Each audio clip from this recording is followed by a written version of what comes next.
আসতে আর কটা দিন বাকি, আর তার আগেই শহর কলকাতায় দেখা যাচ্ছে যে পুজোর আমেজ চলে এসছে। কারণ যে সকল পুজো মণ্ডপগুলো রয়েছে সেখানে জোর কদমে চলছে পুজোর শেষ প্রস্তুতি।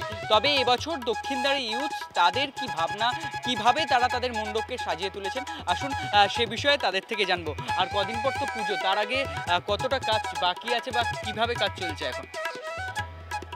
কাজ প্রায় শেষ লগ্নে, কারণ আমাদের প্রায় 3 মাস হতে চললে আমাদের এই প্রস্তুতি শুরু হয়েছে।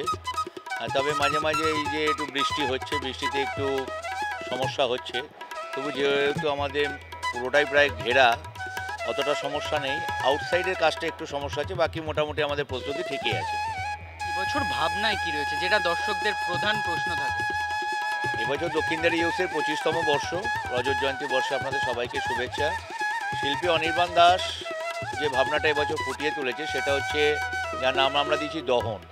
নারী স্বাধীনতা, নারী প্রগতি, নারী ক্ষমতায়ন নিয়ে আমরা বহু সেমিনার, আলোচনা, ঘন্টার পর ঘন্টা বক্তব্য এই সমস্ত করার পরেও কোথাও বোধহয় সেই কাঙ্ক্ষিত লক্ষ্যে আমরা এখনও পৌঁছাতে পারিনি। আইন হয়েছে, কিন্তু তাতেও বোধহয় সেই জায়গাটা আমরা নারীকে দিতে পারিনি। এবং এই অত্যাচারের যে ভূমিকা, নারীদের ওপরে যে লাঞ্ছনা বলুন, নির্যাতন বলুন, তার বিভিন্ন আঙ্গিক আছে। তার মধ্যে একটা ভয়ঙ্কর আঙ্গিক হচ্ছে অ্যাসিড বার্ন। অর্থাৎ আমার কোনো কিছু পছন্দ হলো না, আমার প্রিয় নারী বা আমার পছন্দের নারী থেকে আমি যে জিনিসটা চাইছি সেটা হয়তো আমি পেলাম না, সঙ্গে সঙ্গে আমি আক্রোশবশত তার চেহারাটাকে পুড়িয়ে দেওয়ার, অ্যাসিড দিয়ে পুড়িয়ে দেওয়ার একটা মানসিকতা অনেকের মধ্যে কাজ করে। একটা মানুষের একটা চেহারা হচ্ছে তার আইডেন্টিটি, অর্থাৎ তার চেহারাটাকে নষ্ট করে দেওয়ার মধ্যে দিয়ে তার আইডেন্টিটিটাকে পুরোপুরি নষ্ট করে দেওয়া হয়। এই যে ভয়ঙ্কর একটা সামাজিক ব্যাধি এখনও চলে আসছে, তার বিরুদ্ধেই একটা প্রতিবাদ জানানোর জন্য শিল্পী অনির্বাণ দাস এইটা করেছেন। প্রচুর লাইভ পারফরমেন্স আছে। যারা রিয়েল ভিকটিম, অর্থাৎ এই অ্যাসিড আক্রান্ত হয়েছে এরকম মহিলারা আসবেন, তারা তাদের ব্যথা, বেদনা, দুঃখ, দুর্দশা, মানে অ্যাসিড আক্রান্ত হওয়ার পর তাদের জীবনটা যে কি নরক যন্ত্রণার মধ্যে দিয়ে তাদের বাকি জীবন কাটাতে হয়, সেটাই আমরা আমাদের পুজো প্যান্ডেলে এবার তুলে ধরছি। দুর্গাপুজো একটা এমন একটা প্ল্যাটফর্ম যেখান থেকে আমরা অনেক কিছু বার্তা সমাজকে দিচ্ছি। তাই এবছর আমরা ডিসাইড করেছি যে, মানে দাদা ডিসাইড করেছেন অনির্বাণদা, যে এই ধরনের যারা অ্যাসিড আক্রান্ত দেখা যায় বেশিরভাগ ক্ষেত্রে কেন এদের কারোরই কোনো দোষ থাকে না।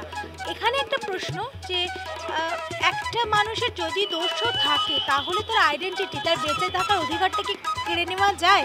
এটা কি মনুষ্যজিত কোনো কাজকর্ম? তো সেই জায়গা থেকে দাঁড়িয়ে আমাদের এবছরের ভাবনা দহন, যেখানে আমরা ওনাদের নিয়ে কাজ করেছি। এর পাশাপাশি মণ্ডপ কিভাবে সাজানো? মণ্ডপ আমাদের যেরকম হয়, বাঁশ কাঠ আছে, আমাদের প্যারিসে প্লাস্টার প্যারিসে কাজে বহু পেন্টিং আছে, যেখানে আমরা শুধুমাত্র আমাদের দেশ নয়, সারা বিশ্বের বিভিন্ন মহিলাদের যারা নির্যাতিত হচ্ছে বা বিখ্যাত শিল্পীদের বিভিন্ন আঁকা চিত্র এই মহিলাদেরকে কেন্দ্র করে সেগুলো আমরা ফুটিয়ে তুলছি। এবং সবথেকে বড় চমক যেটা এবার থাকবে, যে দুর্গা ঠাকুরটা আমরা নির্মাণ করছি, অর্থাৎ শিল্পী করছেন, এই ভাবনার সঙ্গে, এই থিমের সঙ্গে তাল মিলিয়ে, সেটা পশ্চিমবঙ্গের ইতিহাসে আমার মনে হয় না এর আগে আজ পর্যন্ত হয়েছে।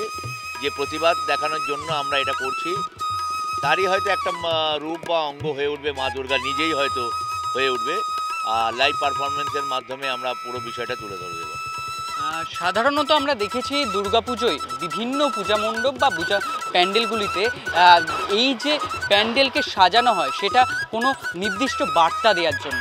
এবছরও ঠিক একইভাবে দক্ষিণদ্বারে ইউথ তারাও মানুষের কাছে একটি গুরুত্বপূর্ণ বার্তা পৌঁছে দিতে চলেছে, এবং সেই কারণেই নারী সুরক্ষা বা নারীদের প্রতি যে অত্যাচার আমরা সমাজে দেখতে পাচ্ছি কত দিন ধরে বা বিগত বছরগুলি ধরে, সেক্ষেত্রে নারী সুরক্ষাকে আরও সচেতন করতে, মানুষের কাছে পৌঁছে দিতে তাদের এবছরের ভাবনা দহন। ক্যামেরায় অশোকের সাথে অর্ঘ্যজিতের রিপোর্ট, এস নিউজ।